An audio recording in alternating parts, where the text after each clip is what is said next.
Hello, Storyworks Junior readers. I'm Kara, and I'm so glad you're joining me for this video read aloud for The Wild Life of Christian the Lion. It's the incredible story of two men in London who adopted a sweet, cuddly lion cub. But as the cub grew larger and more aggressive, the men realized that Christian really didn't belong in a city living with adults. He belonged in the wild among other lions. So what happened when they brought Christian to Africa? You're about to find out.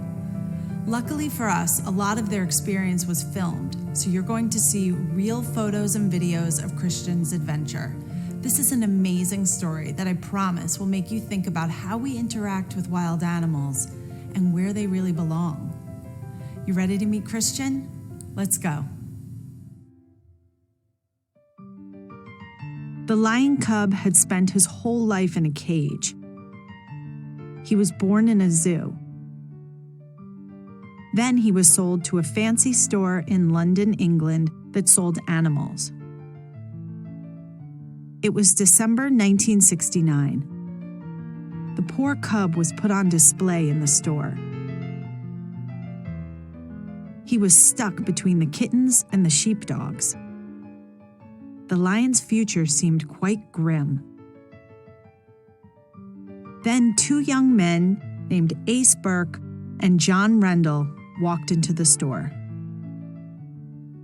They saw the lion cub trapped in a small cage. Buying a lion cub was probably the last thing the men thought they would do. They had just graduated from college and were living and working in a furniture store. But after they got home, Ace and John kept thinking about the cub. They decided to put together all the money they had. It was equal to $6,500 today. They went back to the store and bought the little lion. They named him Christian.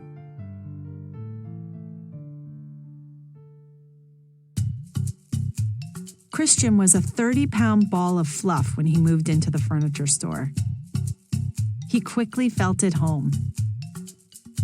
He hid behind chairs, then jumped out to play.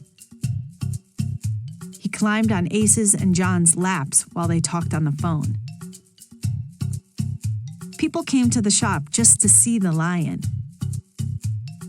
By April, Christian was 130 pounds. He was strong. He was also gentle. But Ace and John knew he would grow to be a 500-pound predator with sharp teeth and claws. In the wild, lions prowl in grasslands and forests. A shop in London was no place for Christian. But where could he go? The men didn't know. They just knew they couldn't put the lion they loved back in a zoo. One day, two people came to the furniture store. They were actors who had starred in a popular movie called Born Free.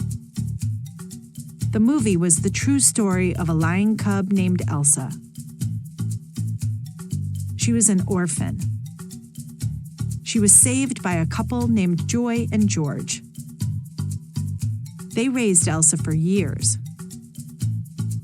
Then they set her free in the wild. Ace and John wondered, could they do the same thing for Christian? The actors contacted George. He was still living in Kenya. That is the country in Africa where he had found Elsa. He agreed to help set Christian free there. About 8 months after Ace and John first brought Christian home, they took him to Kenya. But setting Christian free wasn't easy.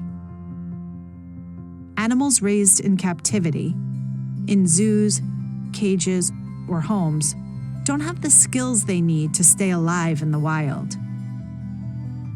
Christian had never lived among lions. He had never hunted for food. How would he survive?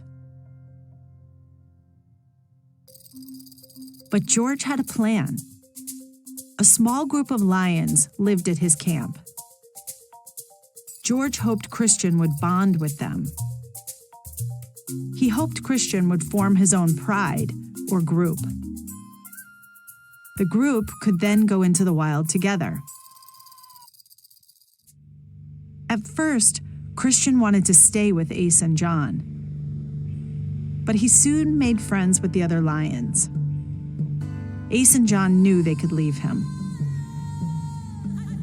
The goodbye was heartbreaking for the men. As they drove away, Christian chased after their truck. This made leaving him even more difficult.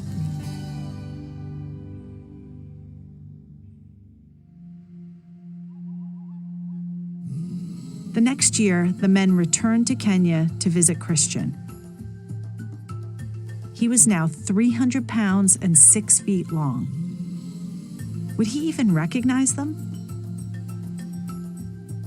Ace and John called out to Christian.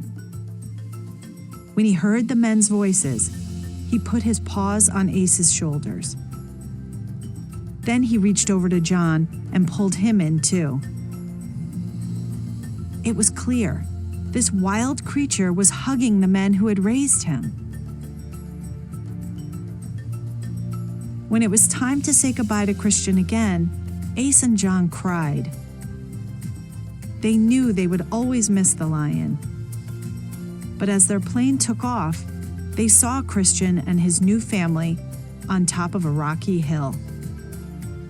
Christian was now free to prowl the wild, just as he was meant to do.